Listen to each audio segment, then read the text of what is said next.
Kemana kami akan bertanya? Kalau orang-orang seperti ini tidak di-stopkan, kalau orang-orang seperti ini tidak diberikan batas, percaya bang, kami juga orang awam akan takut kemana arahnya kami pada saat kami berhadapan dengan masalah-masalah hukum. Kemana orang-orang yang harus kami percaya, kemana orang-orang yang tempat kami meminta. Dan orang-orang seperti ini, kedepannya bang, kalau terus ada akan mencederai, akan mencederai barcode pengacara itu sendiri. Begitu kurang lebih dari saya bang. Maafkan kalau saya salah. Bang Nyoman salam hormat. Semuanya salam sayang. Saya pamit undur. Terima kasih. Maaf Iya, tidak salah. Luar biasa. Itu penting. Tidak salah. Penting sekali. Ya. Itu ada pengacara yang overacting, apa-apa lapor polisi, ya menggunakan undang-undang, salah menerapkan undang-undang. Bahkan ya sewenang-wenang ya. Jadi gini, ini yang saya selalu berharap lah, moga lah, mungkin beberapa OA harus berani surati supaya jangan terjadi bias. Kalau bisa peraturan Kapolri, jangan ya perkap, saya tidak setuju karena polisi pelanggar perkap terbesar Indonesia. Kalau bisa peraturan Menko aja, supaya dalam hal seperti ini ya itu diterapkan dengan baik. Contoh kalau umpamanya fokus perdata pidana, Agus mau melapor cuma si subjeknya adalah Novi ya Novi, jangan segala macam tuh orang. Dengan kasus yang dipegang diancam semua orang di Indonesia ini. Gitu. Itu salah, itu udah melampaui kuasa diberikan. Sikut kanan ini. Iya, sibuk urus sana, urus ini, lapor sana, lapor sini, nggak tahu apa yang mau dia buat ya kan. Ingat, saya sampaikan teman-teman buat rekan-rekan. Dalam hal-hal tertentu seperti ini yang disebut dengan asas kausalitas. Mungkin nanti Dr. Nyoman, kalau kita berbicara tentang asas kausalitas, kan kalau orang ngomong, ya, Densus sebagai orang yang sebenarnya dalam kedudukan hukumnya itu lebih kuat daripada si penerima kuasa, si Farad. Kenapa? Dia berdiri sebagai orang terus serta dengan yayasan mencari dana dan menggalang dana. Lahirnya itu untuk peruntukan operasi matanya Agus. Bukan kembali lapor sana, lapor sini, nggak boleh itu. Sebenarnya saya bilang, tadi yang di Bang Dr. Nyoman, itu tuannya itu adalah Agus, gitu. Malah ini sebenarnya, tuannya dia lapor sana sini. Bisa nggak minta izin dari Agus? Agus, saya mau lapor orang ini nih. Bisa nggak? Lapor netizen, lapor Omar, lapor ini. Boleh nggak? Gitu. Kalau Agus mau ada yang ditanyakan. Iya, kan udah tanya tuh, ada buktinya tuh kan. Agus bilang kepada dia itu jangan, tapi dia lapor. Ada tuh videonya. Tadi kalau ada gitu yang dia tapping. melapor, kuasa diberikan. Kacau kalau pengacara kayak Bang gini. Jos, Ya, tadi ada yang tapping katanya. Iya, Bang Jos, sekarang tolong dari awal itu udah salah karena pengumpulan dana tidak melibatkan Kemensos. Apa itu bisa kena? Tadi ada yang Oke, tapping. saya jawab. Ini kalau tanya soal hukum, mama enak itu. Jadi teman-teman, saya suruh langsung buka pasalnya ya. Pasalnya dibuka dulu nih. Oke, buka di dalam Undang-Undang Nomor 9 Tahun 1961, Pasal 2 Ayat 2. Di situ buka lagi paling bawahnya atau ada dokumennya itu namanya penjelasan umum. Penjelasan umum ya, itu ada di situ bicara badan hukum atau perkumpulan tidak perlu ada izin. Buka di situ. Kenapa ya tidak perlu? Karena dia sudah dapat izin dari pemerintah. Anggaran dasar rumah tangganya itu sudah didaftarkan di Kementerian Hukum dan Hak Asasi Manusia. Oke, tidak perlu ada izin. Bisa nggak yayasan di dalam hal ini melanggar pasal itu? Tidak boleh. Makanya saya bilang dalam kasus-kasus tertentu seperti pidana tidak boleh ada izin kecuali menterinya lagi ngawur. Gitu. Menterinya nggak paham undang-undang tadi. Itu baru saya bilang bahwa itu ada izin. Kalau memang kasus pidana boleh ada izin, maka hari ini orang di mana-mana akan bikin kasus-kasus pidana menjadi galang penyelenggara untuk ada izin dan itu berisiko hukum. Akan terjadi peningkatan kejahatan di Indonesia. Gitu. Tolong buka pasal tadi bilang. Lalu kalau memang Bang George langkah Novi ambil uang, ambil alih ke kasih yayasan, benar nggak? Benar dari sisi undang-undang yayasan, ketegasan yayasan penting, diatur juga selain daripada undang-undang yayasan, diatur dalam pasal 1656 KUH Perdata. Itu badan hukum, apapun dia dalam tindakan mengatasnamakan pribadi, yang penting untuk badan hukum itu sah menurut undang-undang. Nah itu buat pengacara, tanya pertanyaan tantangan, itu saya jawab dari sisi pasal. Gitu aja, Ma. Ada lagi, Oma? Intinya gini ya, Bang ya. Intinya kan Yayasan Teknov ini kan udah terdaftar gitu ya, legalitasnya gitu kan ya. Jadi mau ngegalang dana tanpa izin Dinsos atau Kemensos juga kan udah dilindungi dia, gitu kan? Di undang-undang, ya betul. Ya, Gitu. udah legal ada, gitu kan? Gitu. Iya, Iya, sudah ada itu yayasan. udah memang Tanya aja ada ke saya. yayasan. Bang, kita tunggu lagi jawabannya Dr. Nyoman dulu. Artinya ini kan beliau nanti dosen S2 hukum saya nih, Dr. Nyoman. Terus ya Bang, kalau ini ya kayak Agus kan meminta nomor Tahan telepon dulu dia tuh, yang Bang Yoman, biar yang menjawab. diletakkan itu bisa nggak dituntut itu Agusnya? Bisa. Kena enggak? Jadi gini, di dalam pasal 53 Undang-Undang Yayasan dan pasal 50 tentang tata pelaporan. Kalau dalam hal audit akuntan publik ada salah penggunaan, Agus nih salah gunakan, bisa kan itu? Bisa. Sebelum terjadi perubahan undang-undang ya dengan undang-undang nomor 28 tahun 24, itu pasal 5 Agus melanggar pasal 5. Gitu. Kalau Agus melanggar persis dan pasal 70 kan larangan tuh. Ya, unsur pidananya ada pasal 70 pengatur. Itu bertanya pasal 5. Pasal 5 ini sudah bisa, tetapi asing dengan hasil yaitu auditor dari akuntan publik. Auditor akan publik itu akan memberikan temuan penggelapan atau pengelolaan dana yang disalahgunakan. Agus pakai untuk bertentangan pasal 5 tadi, bisa kan dipidana? Bisa dengan pasal 5 tadi. Makanya dalam bentuk uang tidak boleh dialihkan dengan hal-hal yang tidak boleh, gitu. Dilarang itu di dalam pasal 5. Jadi oke, kita serahkan dulu buat aja kan. Kalau soal hukum kan saya punya nih dosen nanti besok ini S2 hukum nih. Bang Dokter, kopas dulu Bang Dokter Nyaman. Ya, apa yang disampaikan Abang Hos itu luar biasa, itu normatifnya ya. Kita tidak bisa keluar dari ketentuan hukum undang-undang yayasan dalam hal ini. Artinya yang menyatakan penggalangan dana secara legal ini tidak benar. Kalau ini dilakukan secara ilegal, tentunya sebelum terjadinya konflik dengan Agus, Dinsos itu pasti sudah turun segel ke yayasan itu. Itu yang pertama. Nah, yang kedua sebenarnya kita melihat motif ya. Apa sih Agus lebih memperjuangkan tentang kebenaran hak atas uang itu dalam rekening dia, dalam milik dia, daripada uang itu digunakan untuk kepentingan pengobatan. Ini motif ini kita bisa menduga bahwa Agus sebenarnya tidak sungguh-sungguh mengobat matanya. Tapi uang itu dalam penguasaan dia bisa gunakan hal lain. Kalau saya yang sangat berterima kasih atas uluran tangan orang lain. Saya tidak pernah akan mempersoalkan uang ini di tangan siapa. Yang penting saya butuh pengobatan mata, itu ada. Nah, jadi polemik sekarang ini hanya polemik berkaitan hak milik uang, bukan polemik berkaitan penggunaan uang. Kalau soal penggunaan uang, yayasan terbuka. Silakan Anda mengobat di mana, kita keluarkan duit dengan cara rembes atau kita bayar langsung. Sebenarnya ini kan soal teknis yang diributkan. Karena Pak Agus ngotot bahwa uang dipindahkan ke dia, dijadikan milik dia oleh versi FA dan kawan-kawan. Ini kan menjadi keliru. Nah, motif-motif ini menjadi sangat jelas. Dugaan-dugaan seperti tadi ibu-ibu yang ngomong, Omarina, bahwa Agus ini sebenarnya hanya ingin memiliki duit tetapi tidak ingin mengobati matanya. Apakah mata itu benar buta atau tidak? Nah, ini kan menjadi pertanyaan-pertanyaan kritis kita bersama gitu. Jadi lagi-lagi saya menyatakan bahwa ini kasusnya hukumnya sedikit, tetapi di luar hukumnya banyak. Ada politik hukum di sini yang masuk. Ada orang yang ingin berlindung di dalam penderitaan Agus.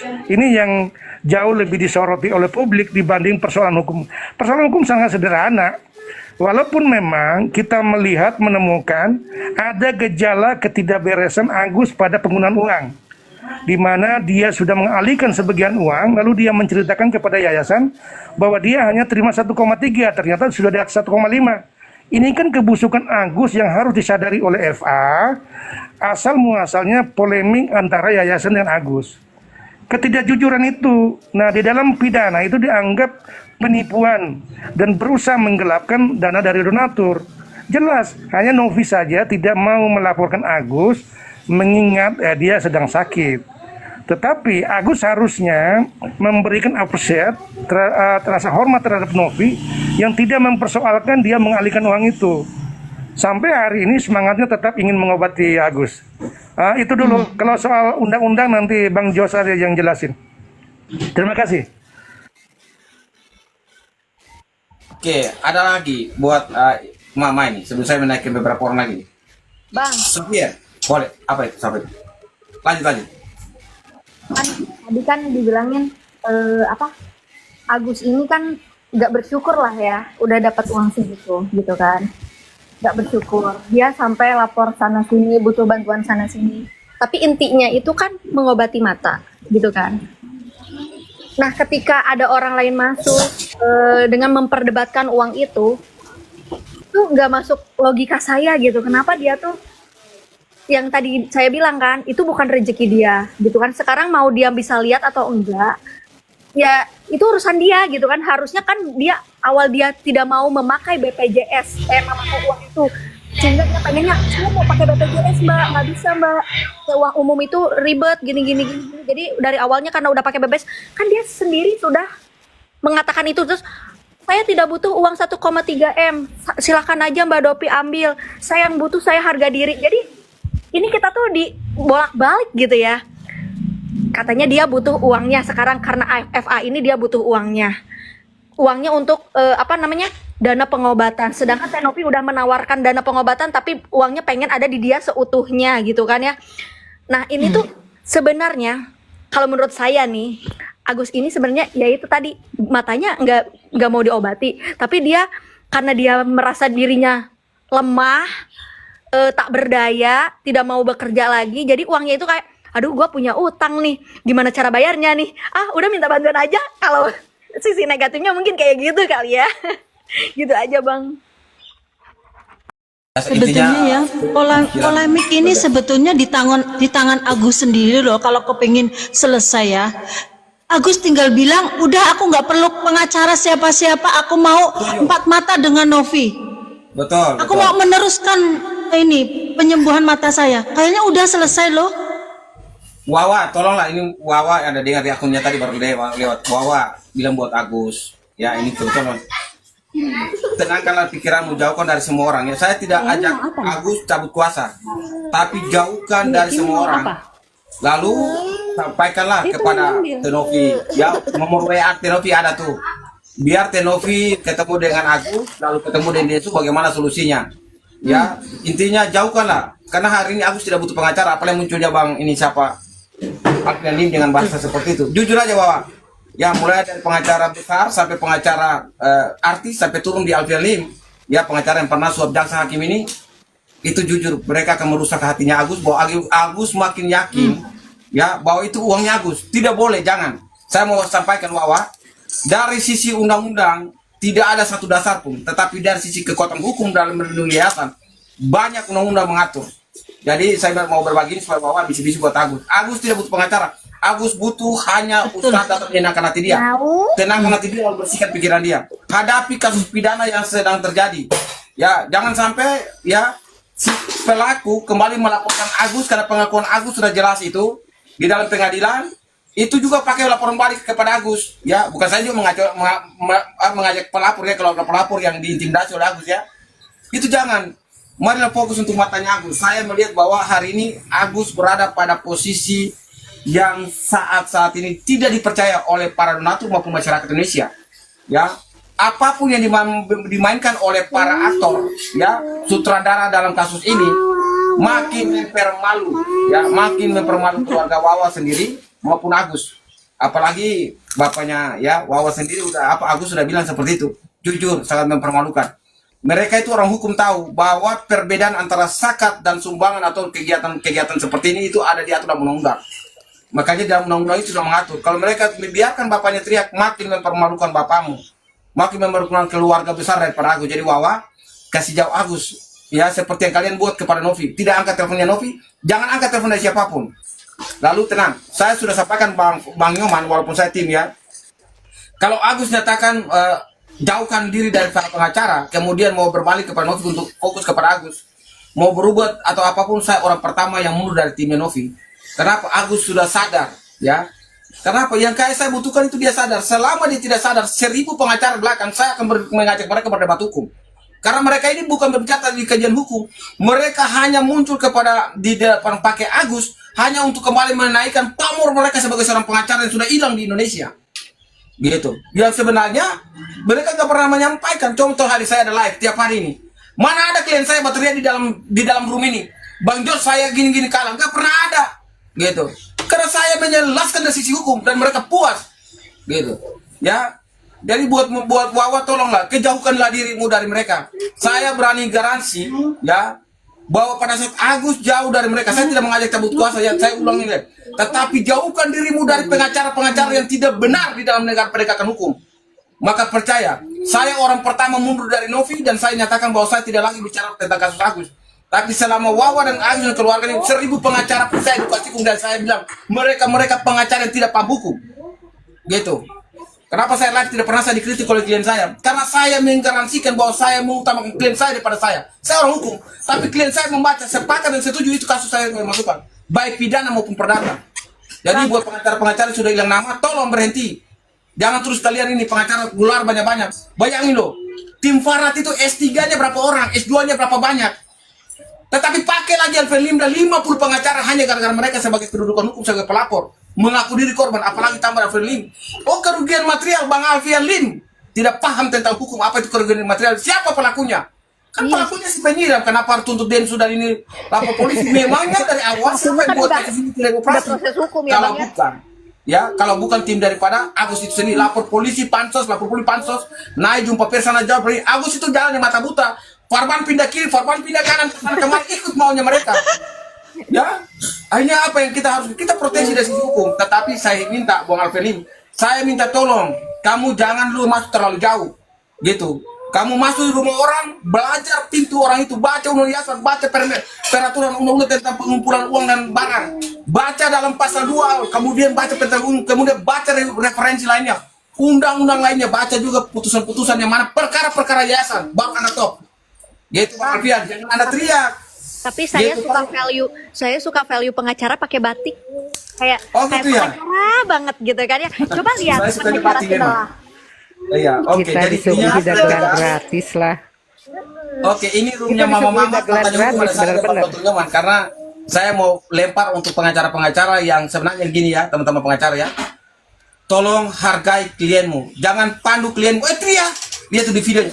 Teriak hukuman mati. Loh, pengacara S3 tahu bahwa dia 351 dan 352 ya, itu bagaimana nilai hukumannya berapa? Kalau berteriak hukuman mati, mana ada kasus siram air keras nilai hukumannya hukuman mati?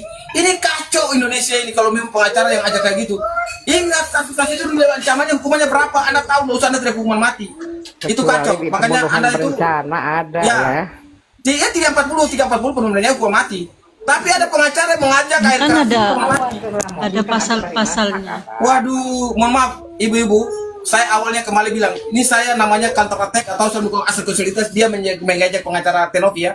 Saya bilang buat Bang Farhat, Anda lebih baik kembali jadi artis. Saya dukung Anda jadi artis daripada jadi pengacara. Oke, kembali ke para wanita. Para ibu dulu. Iya. Strong. Saya Sasi dulu. Sasi kalau hukumnya saya ada bahasa Dr. Nyoman. Sasi apa mau berbagi Sasi? Mau kembali ke Dr. Nyoman untuk jelasan hukum. Itu mungkin yang atas mau ini. Yang Oke. baru mau ini. Siapa itu? Oh iya, Yang mohon baru maaf, itu, Ibu Bang. Rahma ya. Yang Ibu atas. Rahma dulu. Ibu Rahma baru masuk nih. Ibu Rahma ya. Ntar saya buka muja dulu. Emang suka Bang George pakai batik. Siap. Tiap hari nanti saya pakai batik untuk live. Karena bukan Ibu Bang, Rahma. karena kan kayak Pablo pakai batik gitu. George, Bang Yoman. Oke. Selamat bergabung. Ini lengah dikit ada berita baru. Lengah dikit ada pembunuhan. Gak capek-capek, gak ada kelar-kelarnya. Gitu kali kalau emang di sini ada Wawa. Betul. Cuman sebenarnya apa yang jadi kesel tuh kemarin Rahma udah ngomong sih Bang di siapa ya kalau nggak salah yang itu deh yang apa pengacaranya Donald Trump. Waktu itu ya? Jadi maksudnya gimana ya? Kan dulu ya yang kenal Bang George nih ya, kalau apa teman-teman itu kenal Bang George itu taunya dari roomnya Bang Faktual. Jadi memang Bang George ini yang pertama kali, bener yang dibilang Bang George, pertama kali narik diri dari tim lawyernya Tenovi untuk mengedukasi ini Bang George. Jadi memang ngikutin banget dari Bang George, Kak Sil, terus mengikutin kalau Bang Nyoman itu orangnya pembawaannya tenang, senyum-senyum, dia biasa berarti senyum-senyum aja orangnya. Dan nggak pernah kalau Bang George kan sometimes ada berapi-apinya ya.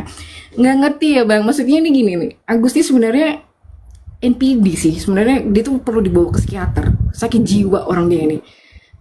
Saya pernah ngomong kan Bang sama Bang Jos, Bang kuncinya ini semuanya ada di Agus. Agus tinggal bilang, kan ibarat kata kita hidup nih kan ada apa ya, kayak kok udah rame kayak gini ya, kok nggak enak. Ibarat kata kita hidup bertetangga itu kan kalau ribut, ibarat kata suami istri ribut di dengan tetangga kan nggak enak ya, udah rame gitu kan nggak enak.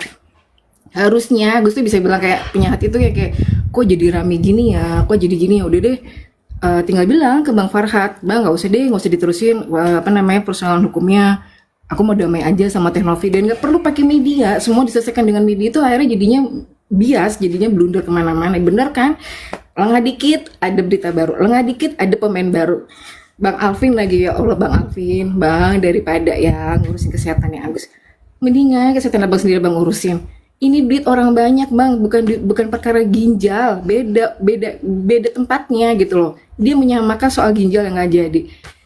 Aduh, kadang nggak ngerti ya Bang, mereka itu kan lebih pandai lah soal hukum daripada kami lah, ibu-ibu ini apa sih pergi saya gitu loh.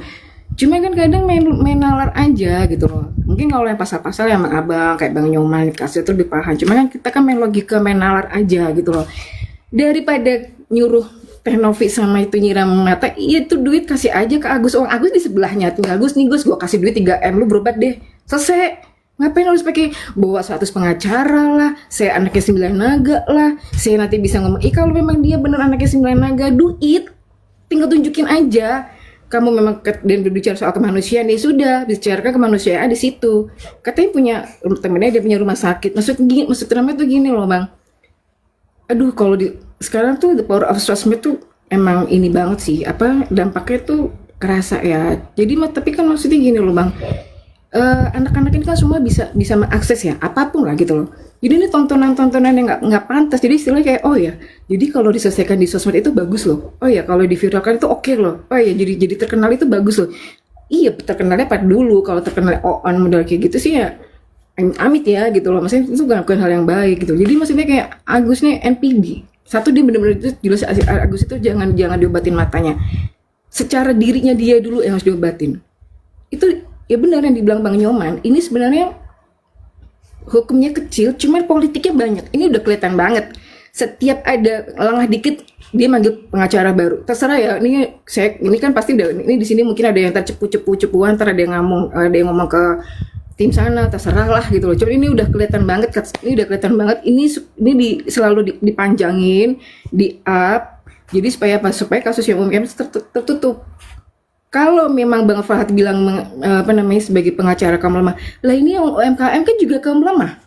Mereka butuh untuk makan, nyekolahkan anaknya, dan ini kaum lemah loh. Maksudnya mata rantainya juga panjang. Kenapa cuma Agus doang fokusnya? Dan fokusnya kenapa di duit gitu loh. Kenapa gitu? Karena kalau cuma perkara duit, lu semua orang kaya, ya udah katanya sudah mengikhlaskan donatur segala macam ya. Kalau donatur yang nggak ikhlas itu haknya donatur dong gitu loh. Ya kalau lo mah gitu ya udah lu sumbang, lu ajak aja teman-teman untuk donasi, kasih Agus, selesai. Nggak sepanjang ini, terserah mau dapetnya bener yang tadi dan dibilang rezeki-rezekian, dia rezekinya berapa, ya udah gitu loh. Itu aja yang lo kasih. Jadi maksudnya namanya kalau memang di sini ada Wawa sama Agus, Wak, saya mau tanya ya, apa sih maksud dibalik semua ini? Kenapa gitu loh, Wawa sama Agus tuh kenapa sih kok suka kali kalian itu dijadikan boneka? Kalian itu sebenarnya boneka loh, percaya sama saya. Kalian itu hanya alat buat dari orang-orang ini. Kasihan, justru kita tuh sebenarnya kasihan kalian itu cuma diperalat. Coba deh nanti kalau ini bener-bener redup, kalian akan ditinggalin. Udah nggak dapat uang, nggak dapat pengobatan, dikucilkan, mau jadi apa? Sanksi sosial itu kuat banget selain itu semua. Kalian mau jadi apa? Kalian mau hidup di mana? Itu aja sih Bang, maksudnya udahlah. Kalau memang di sini udah Wawa, coba ya hati itu dibuka sedikit. Kalau memang Wawa selalu bisa agama, coba deh Wawa istighfar Wawa. Ingat Wawa nih kalau nggak ada Teh Novi nih Wawa nggak bisa bayar rumah. Wawa nggak terkenal nih, orang semua nggak ada yang tahu Wawa, nggak ada yang tahu Agus. Dan jangan punya mental pengemis. Kemarin di pengadilan Agus sampai minta-minta, ngapain sih Wak? Laki-laki loh, kan masih bisa kerja tuh, istrinya juga masih bisa kebanyak Wak, banyak di luaran yang jauh lebih parah daripada Agus, tapi mereka tidak pernah mental pengemis Wak. Udahlah Wak, capek, kita semua tuh capek, Bang George, Bang Nyoman, Kak Sil dan lain tuh punya kerjaan lain selain ngurusin ini doang. Dan kita juga capek setiap buka sosmed ini mulu. Ini sebenarnya bisa selesai dengan cara baik-baik Wak.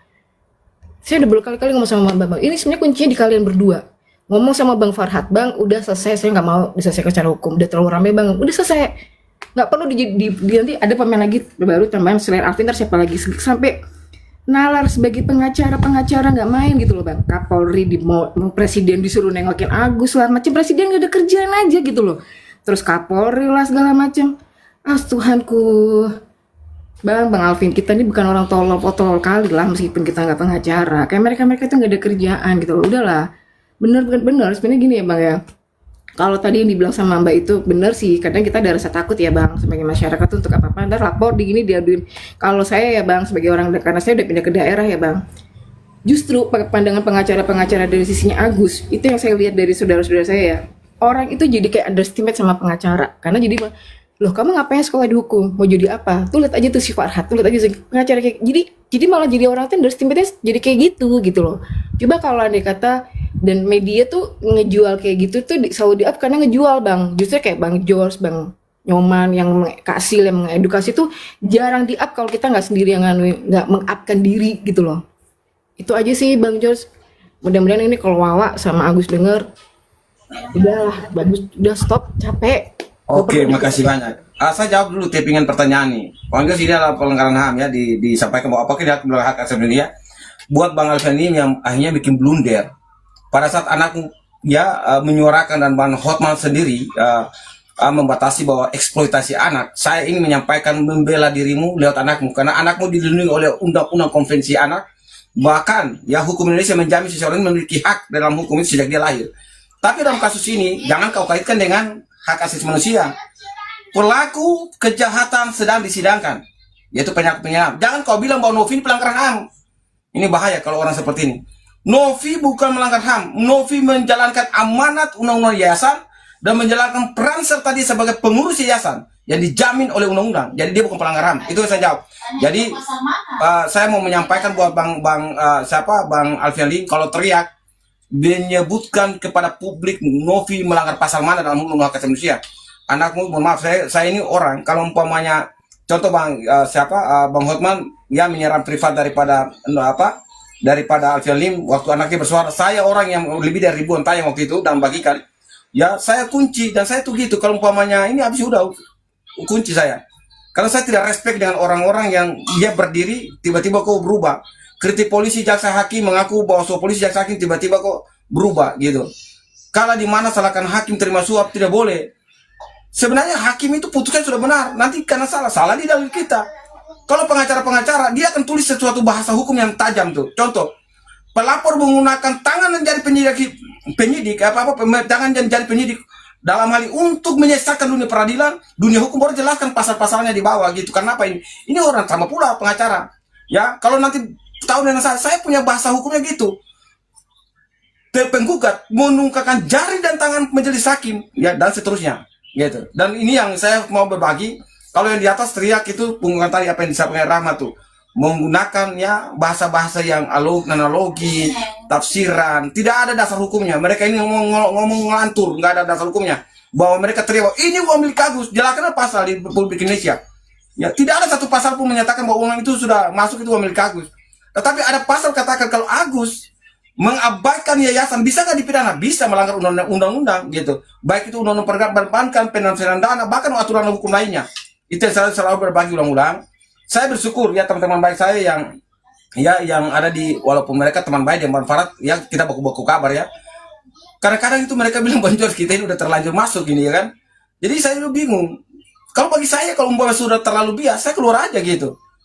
Karena memang berisiko sekali, karena ini mengenai marwah pengacara sendiri. Anda kalah dalam kasus ini, SP3 atau kasus identikan, Anda tenggelam bersama dengan orang yang Anda berdiri. Tenggelam. Tapi kalau Anda statement menyatakan bahwa ini sudah luar daripada kewenangan hukum, melampaui kuasa yang diberikan, Anda merasa bahwa ini sudah salah, saya nyatakan saya mundur. Percaya, para netizen ini akan mendukung bahwa pengacara ini punya kualitas hidup. Karena pengacara dalam undang-undang advokat, ya, dalam aturan punya hak untuk mencabut kuasa dari kliennya, menyatakan sikap untuk tidak lagi menjadi pengacara. Dan tolong ini hati-hati, ini kasus ini apalagi sudah tambah nih, itu menunjukkan bahwa mereka lemah. Pelapor lemah sampai dihadirkan Alvin Lim. Alvin Lim juga lemah karena dia akan menghadirkan 50 pengacara atau beratus pengacara belakang dia. Ya, kalau kemarin kan Mas RD kan bilang ada sekian banyak pengacara dalam kasus ini. Sampai hari ini Novi baik-baik saja. Kenapa Novi baik-baik saja? Karena undang-undang yayasan mengiyakan itu. Ya, baik dari sisi undang yayasan maupun dari hukum perdata, badan hukum. Dalam badan hukum itu yang saya selalu berbagi. Pasal 1656, badan hukum punya hak itu selama untuk kepentingan yayasan itu sah dari undang-undang, dari menurut undang-undang. Makanya kadang saya bilang hati-hati loh. Kalau tadi umum bilang Bang ada typing bertanya soal izin, saya menjelaskan dari sisi undang-undang, dari sisi Permensos yayasan penyelenggara benar, dari sisi undang-undang yayasan benar, tidak ada satu celah pun untuk menjatuhkan Novi karena uangnya masih utuh. Kalau uangnya Novi bilang bahwa sudah terlanjur pakai, oke lah, kalian teriak. Tapi masih utuh, kalian mau memaksakan yayasan dari sisi manapun, undang-undang membenarkan tindakan yayasan. Itu ketegasan kita dalam banyak undang-undang. Jadi seperti itu buat Bang Alfian ini. Makanya saya bilang, mohon maaf, yang saya baru bilang ini cuma 50% dari dasar hukum yang ada di dalam otak kepala saya. Bukan mereka kan pakai analogi itu, ini nih, pakai bahasa hukum yang tidak jelas. Ya, bahwa ancam yang pelanggaran hak asasi manusia, mana pasal yang dia. Kalau bicara pasal pelanggaran apa sih yang menurut unsur dalam hukum hak asasi manusia, baca baru mereka tahu. Ini gak ada satupun genocide, ya segala macam tidak masuk. Jadi mohon maaf, ini bukan pelanggaran HAM, ini kejahatan murni, orang lagi dipidana, lagi sidang, lagi jalan, yaitu si pelakunya. Ya, pelakunya siram karena ada tadi sebab akibat, sebabnya dia dikata-katai yang sudah dimengerti oleh Agus mengaku dalam sidang bahwa Agus menyebut dia itu bangsat, segala macam buruk itu. Artinya bahwa ini kasualitas sebab ya, kasus unsur kasualitas. Semoga pengacaranya mampu membela apa si pelaku ya. Kenapa pelaku melakukan hukum sendiri? Saya baru kasih katakan pengacaranya harus menggunakan dasar yang jelas, yaitu karena penegakan hukum Indonesia dalam pelaporan diabaikan oleh penegak hukum sehingga hukum rimba itu hidup. Gitu. Harus menggunakan dasar itu untuk membela itu si pelaku. Karena kalau lapor polisi nggak akan selesai. Makanya diambil air keras, dia siram aja di jalan. Hukum dirinya sendiri dengan dirinya melakukan hukum supaya dia bertindak benar, gitu. Karena dianggap bahwa lapor polisi nanti susah ini. Karena empat teman sudah dipecat, ya kan 5 teman udah pecat. Contohnya kan dia tahu bahwa si Agus suka bikin banyak orang pecat, ya kan? Udahlah, mendingan saya dengan pacar saya pergi aja siram orangnya. Ini karena penegakan hukum lagi buruk. Kalau penegakan polisi udah di Eropa, mohon maaf ya, Australia, Papua ini tetangga saya anjingnya teriak ribut sekali nih anjing. Polisi muncul toki pintu langsung pidana ringan kayak si Jessica itu kan, pidana ringan. Kenapa? Tabrak jalan apa? Anjing gowong sebelah. Indonesia kan belum lapor polisi, malah pelapornya ini dibully. Sedangkan perkap itu batas 1 bulan, pelapornya lapor nggak pernah diproses, nggak pernah dipanggil. Akhirnya kejahatan meningkat, kejahatan kecil meningkat. Makanya si pelaku itu melakukan tadi hukum rimba aja tuh. Iya, Oke, dia sini. Itu mohon maaf saya kritik buat polisi supaya memberikan edukasi. Oke. Kalau kita lapor kata-kata misalnya ini ada yang menghina saya, polisi belum tentu akan menangani. Gitu. Iya. Jadi Tapi wajib hukumnya panggil untuk diminta keterangan atau minimal polisi datang langsung, ya kan? Datang langsung di tempat TKP, tempat kejadian perkara. Siapa saksinya? Ya, ini kan memang saya tidak pidana ringan nih. Jangan sampai orang sakit hati, dia takut lagi bosnya ini lapor-lapor saya. Ya udah disiram aja di jalan gitu. cari simpelnya aja kayak gitu ya Bang ya. Nah udah daripada pakai lapor-lapor, udah saya aja gas gitu. Iya, tapi saya juga tidak berarti ya. Bang, yang Saya jelas nggak ada asap kalau nggak ada api gitu. betul, iya. Ya saya kalau di Abang hukumnya- George,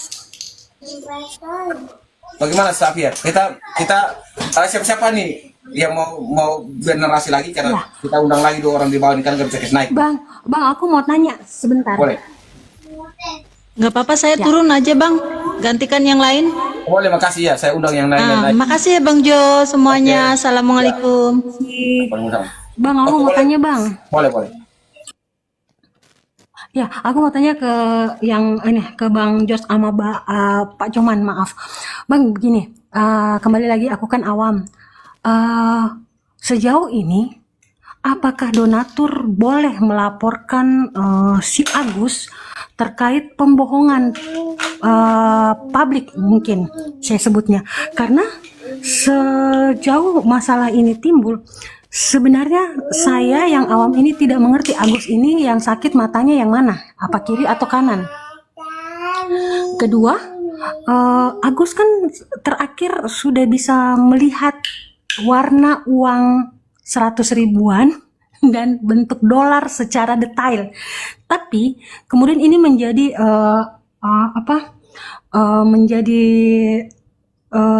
hal yang bisa kembali diingat. Pada saat Agus diperiksa di Polda, kalau di kantor polisi, Agus itu tidak melihat jalan, tidak melihat tangga, harus betul-betul dipapah. Tapi kenapa bentuk uang itu yang kecil, yang terlalu detail menurut saya, karena warna uang ini detail untuk dimengerti, untuk dilihat, untuk dikenali, dia lihat. Nah, apakah itu tidak masuk dalam bentuk pembohongan? Begitu Bang. Jadi gini, Maaf. kalau jawaban seperti itu kan saya bukan dokter. Kalau Agus melihat dan tidak kan saya tidak bisa menerjemahkan itu ya. Cuma dari sisi netizen lebih cerdas, ya kan? Satu, Agus bisa mengambil tisu, posisi tisu bisa tahu. Bayangin, Agus bisa tahu posisi tisu. Agus bisa respect pada saat presenternya tunduk, Agus ikut tunduk menghormati. Dua, ya kan? Ketiga, Agus dalam hal tertentu, contoh dalam acara-acara selalu bikin seakan ditata tuh, ya kan di tangannya. Tapi di mall dan di beberapa tempat yang dibagikan oleh netizen itu, Agus berjalan paling normal. Iya kan? Jadi ini begini, Agus punya gerak-gerik hari ini kan kita lihat bahwa normal. Tetapi kita jangan masuk di wilayah itu. Kalau wilayah hukum saya jawab, karena itu wilayah dokter. Oke, Syafir, karena wilayah itu wilayah dokter itu bukan wilayah saya. Mungkin Bang Dokter memang dulu kembali ke Rahmat. Dong Bang. Bang Dokter dulu. Apa namanya? Tolong turunin ada buku. Bosku dia datang Bang. Tolong diturunin aja deh. Ya, apa yang dapat dijelaskan Bang? Ada yang bertanya tadi? Atau? Semuanya. Oh iya, terima kasih. Abang tolong turunin.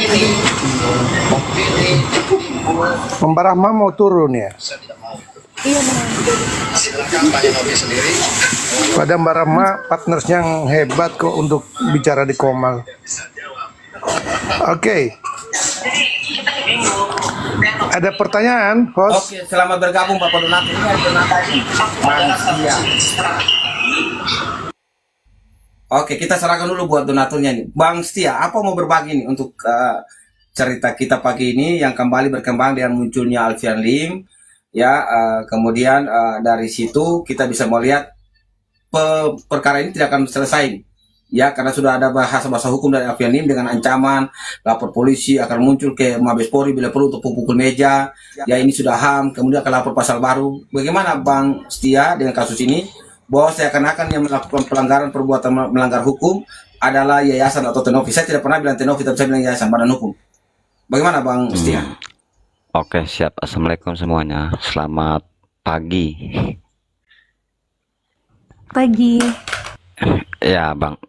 Kalau menurut saya, kalau polisi baratnya menangkapi untuk Alfian ini, omongan Alfian, berarti artinya kepolisian ini nggak ada artinya untuk di mata masyarakat. Kalau menurut dari saya sendiri, pada kita ngomong sana sini, mendingan kita perang anu aja, apa namanya tuh, perang apa namanya tuh, seperti zaman Belanda dulu gitu loh. Nggak perlu namanya kepolisian, nggak perlu, artinya kita ngambil sikap masing-masing aja. Kalau nggak ada kepolisian yang bisa mengatur lalu lintas, anggaplah lalu lintas itu aja. Karena sikapnya dari Alfian ini kurang ajar memang, makanya saya kepengen banget saya tantang dia gitu loh. Seberapa sih keberanian dia kalau mau main hukum rimba, siap kita hukum rimba gitu. Itu aja Bang.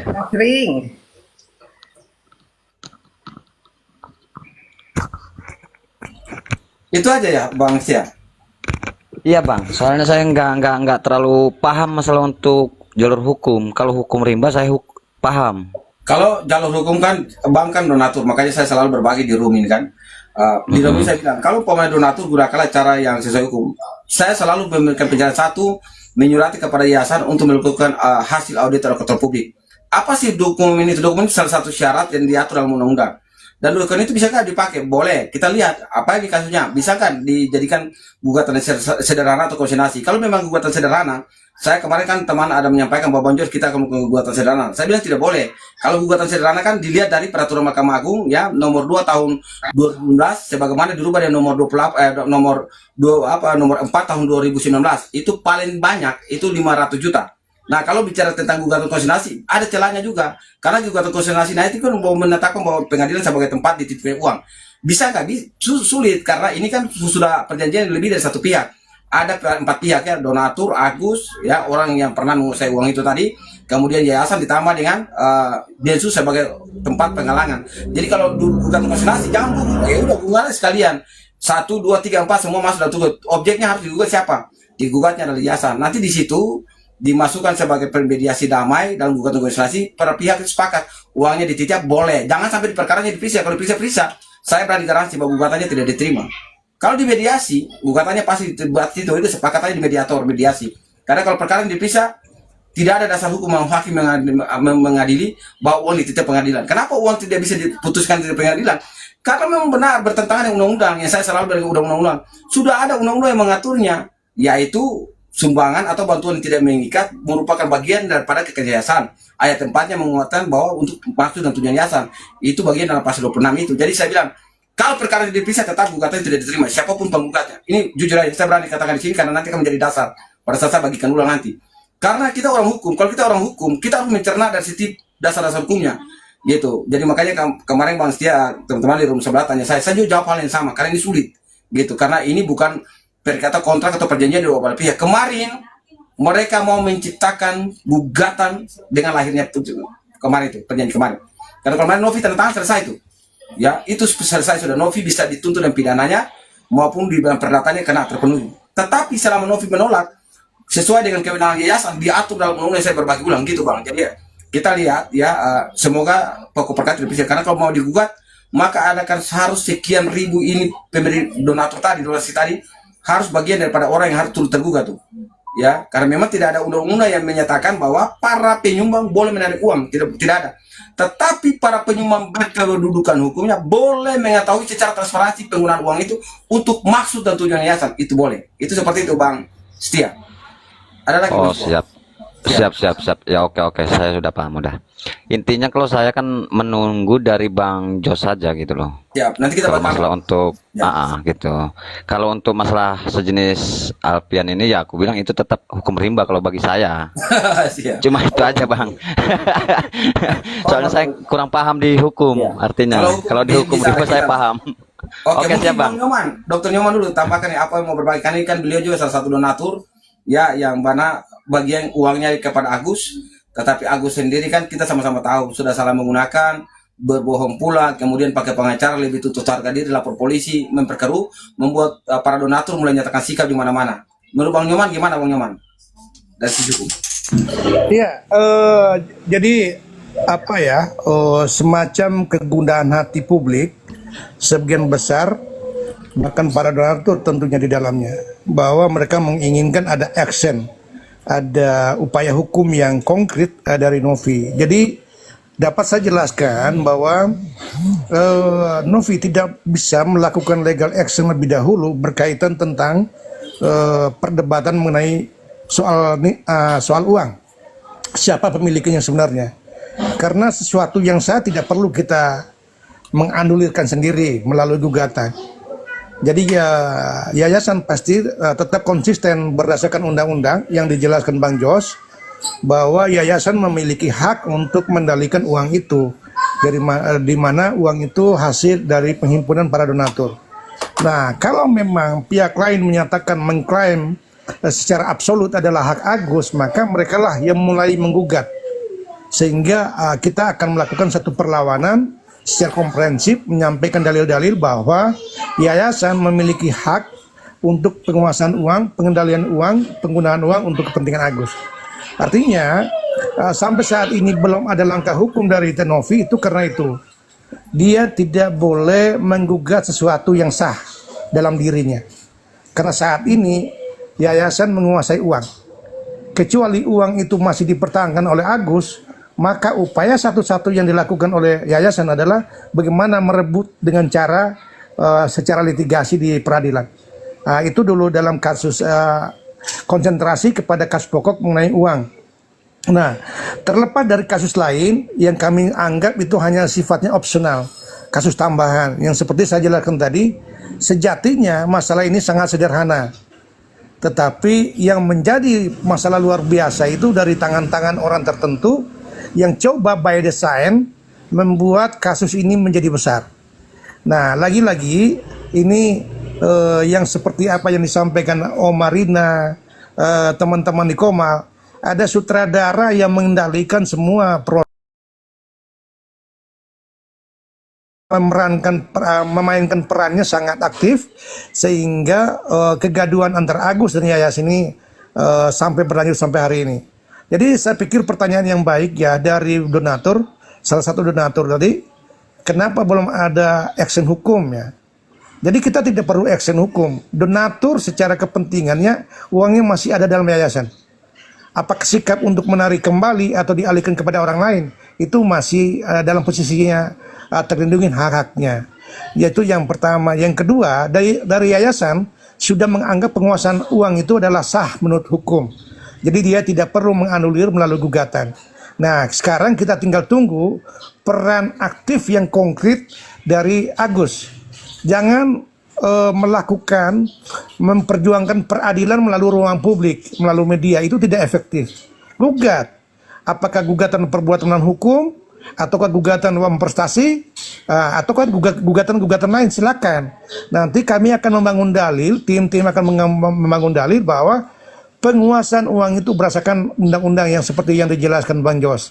Jadi ini bukan persoalan tidak mau, tapi persoalan mungkin kita melihat lebih defend. Kita menunggu serangan berkaitan uang, karena uang ini sebenarnya lebih substansi dibanding persoalan narkoboy, persoalan tentang Alphard, kepemilikan dari yayasan itu sebenarnya kami tidak terlalu dianggap serius ya. Yang sangat serius adalah bagaimana mempertahankan, menjaga integritas, moral dan tanggung jawab hukum yayasan itu terhadap para donatur. Karena kita tahu donatur itu melakukan gerakan-gerakan suara hatinya dan moralnya itu berdasarkan sosialisasi yang disampaikan oleh Novi dalam hal ini sebagai ketua yayasan. Saya pikir itu dulu, Bang Jos. Oke, untuk Oma tetap bertahan karena Oma mewakili para mama. Untuk Safir dan Strong, kita undang ibu-ibu lain dulu. Bang Host, aku saja turun. Bang Host, aku aja turun, Bang. Nah, Bang Dokter biarlah bertahan. Kalau Bang Dokter oke. Kita marah ibu dulu. Yang lain lagi dulu. Bang Dokter bertahan aja apa-apa. Bang, izin kasih pendapat boleh Bang ya? Bang Oke, Jos, tapi Dimas dulu nih. Dimas dulu. Bang Jos, aku izin turun Bang. Boleh, Safir, makasih. Nanti saya undang ibu-ibu lagi. Iya, salam sayang, salam hormat semua. Ya, hormat ya. Ya. Halo Bang Jos, Bang Nyoman. Lagi. Begini ya, ini menurut saya juga mengikuti kasus Agus ini dari infotainment, dari TikTok, pokoknya dari media lah ya. Terkait masalah Agus ini sebenarnya kata kuncinya menurut saya itu ada kesalahan dari pihak Agus. Pertama, karena kenapa? Pada dasarnya dari podcast si Denny Sumargo itu kan datang donatur dari situ tuh awalnya, donasi orang tergerak, donatur tergerak untuk membantu untuk pengobatan Agus. Nah, ada juga yang melalui yayasan